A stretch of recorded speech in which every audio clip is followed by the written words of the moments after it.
Thinking about Brexit, let's try and get some context of the successes and failures of the European Union. Huge success over decades, the European single market. Free movement of goods, people, services and capital. We forget that, but that is the background to a lot of Europe's prosperity over the last 2 or 3 decades, and indeed the world's prosperity. The single market, a great success. The Eurozone, not so successful. The Schengen Accord, not so successful. Those have been the problems, and they've created this sour feeling about the EU. So projects that went ahead of the ability to integrate. And then, of course, we have Brussels' habit of legislating trivial stuff that they really shouldn't get involved in. No way to stop that. So it's no worry, it's no surprise that people get a bit sour about the EU, but they're forgetting the big benefit that came from it. I think they decided a little while ago to stop getting involved in the shape of vegetables, which possibly helps on that point, Jim. What about how much the international investment community is alert to the risks here? I was interested to hear what the Fed's Jim Bullard was saying when he said that Brexit isn't a risk event for the US economy. How do you view that comment? I think that Mr. Bullard is correct in terms of the overall scale of the US economy. In a sense, anything that happens in Europe is very diluted because of the internal focus of the US economy and its clear scale.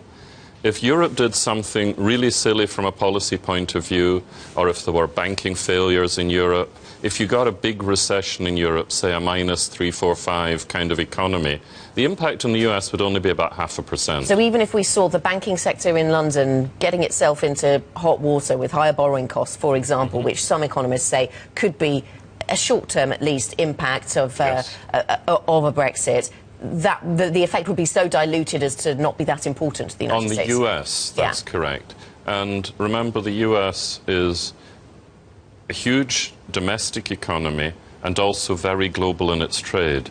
One of the other reasons I'm pretty structurally positive about the US is that what the US does is in great demand worldwide. Just think about what it is: aerospace, software, pharmaceuticals, entertainment content. All of those things are not very price sensitive, so people will want them regardless. You know, the Chinese will want their iPads and iPhones. They will want the apps that are developed in the US. So the US has got a stronger position for that reason. So while it's not completely oblivious to what goes on in Europe, Brexit I see as a big risk event for Europe.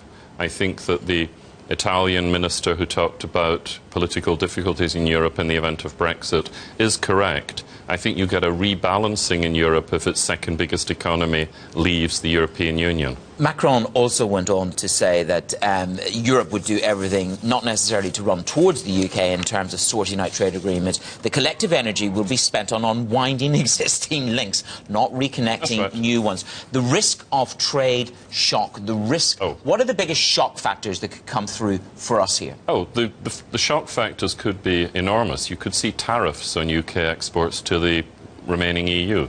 What would that do to, for example, the renaissance of the British car industry, which is really there as a European base for many of the global car makers?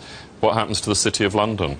I've seen respectable estimates that 15% of jobs in the City of London are lost. That would be 50 or 60,000 jobs, because the rules would be so tight on who can trade and who can get reserves in euros. So I do think there is a very big economic risk in Brexit.